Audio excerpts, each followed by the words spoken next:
ಬರೆದಿದ್ದೇನೆ. ನಾನು ಈಗ ಕವನ ವಾಚಕವನ್ನು ಮಾಡುತ್ತಿದ್ದೇನೆ. ಅದರ ಹೆಸರು ಕಿತ್ತೂರ ಕೇಸರಿ. ಬರೆದ ಕವಿ ಫಗು ಸಿದ್ದಾಪುರ್.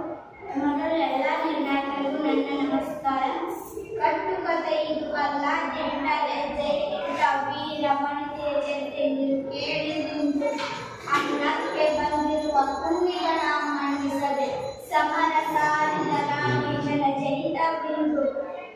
ಮಲ್ಲ ಸಜ್ಜನ ಮನಕ್ಕೆ ನೋವಾಗದಿರಬಹುದೇ, ಹೋದರಿಸಿ ನಾಡ ಪರಕ್ಯರ ಅವಶ್ಯಕೆ. ಮಂಚಕ್ಕೆ ಹೊರದಿರುವ ಕಿರಿಯರ ಸಿ ಚೆನ್ನಮ್ಮ, ಕಣಬರಸಿ ಕಟಕಟನೆ ಹಲ್ಲು ಕಡಿದಾಳಕ್ಕೆ. ತುತ್ತೂರಿ ಊದಿದಳು ಕಿತ್ತೂರ ಕಿರಿರಾಣಿ, ಬನ್ನಿರಲಿ ನನ್ನವರೇ ತಾಯಿ ಸೇವೆಗೆಂದು. ನಮ್ಮ ಅನ್ನವನ್ನುಂಡು ಕೊಬ್ಬಿರುವ ಕುಂಡಿಗಳ ಸಿರಮಾಲೆ ಕೊರಳೊಳಗೆ ಧರಿಸೋಣವೆಂದು. ಹುಡುಗಿಗಳು ಸಿಡಿದಂತೆ ಸಿಂಹದ ಧ್ವನಿಯಂತೆ ಹೇಳಿರಲಿ ಕೆಚ್ಚಡೆಯ ಕಲಿಗಳೆಂದು. ಕರಿನಲ್ಲದ ಕರಿಮೆಯನ್ನು ರೋಧಿಸಲು ಬೀಳಿಗೆ ಚಲತೂರಿಯಂತೆ ನಾವು.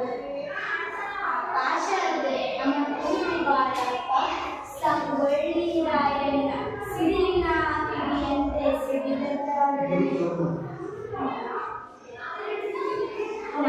ನಾಡು ರಕ್ಷಣೆಗಾಗಿ ಪ್ರಾಣವನ್ನು ಪಣಕ್ಕಿಟ್ಟು ರಾಜಗುರು ಪಡೆದು ಕಟ್ಟಿಡಲು ಸೇರಿ ಆಕಾಶದೆತ್ತರಕ್ಕೆ ಜಯಘೋಷ ಮೊಳಗಿಸಿದ ಮುಗ್ಗಿಗಳು ಚೆನ್ನಮ್ಮ ರಣಚಂಡಿಯಾಗಿ. ವೀರಯೋಧರೆಡೆಗೆ ವಜ್ರ ಕವಚವಿದು ಬೀಸುತ್ತಿದ್ದರು ಖಡ್ಗ ತಾನೇ ಸಾಗಿ. ತನ್ನಾತ್ಮಚರದಿಂದ ಧರಿಸಿದರು ಜಯಮಾಲೆ, ಸೋಲಾಯಿತು ಮರುಕ್ಷಣವೇ ದುರ್ನದಿಯಲಿಂದ. ಮಮ್ಮಲನ್ನೇ ಮರುಗಿದರು ಮನೆಯನ್ನು ಹೊರಗಿದರು, ಸೈನ್ಯದ ರಕ್ಷಣೆಯನ್ನು ಕೈಮೀರಿದರು. ಕಿತ್ತೂರ ಸಾಮ್ರಾಜ್ಯ ಕಪ್ಪೆನ್ನು ಇನ್ನೊಮ್ಮೆ ದುಷ್ಟ ಅಲಿಗಳ ಮೆಟ್ಟಿ ಈ ಮಾತು ಸತ್ಯ.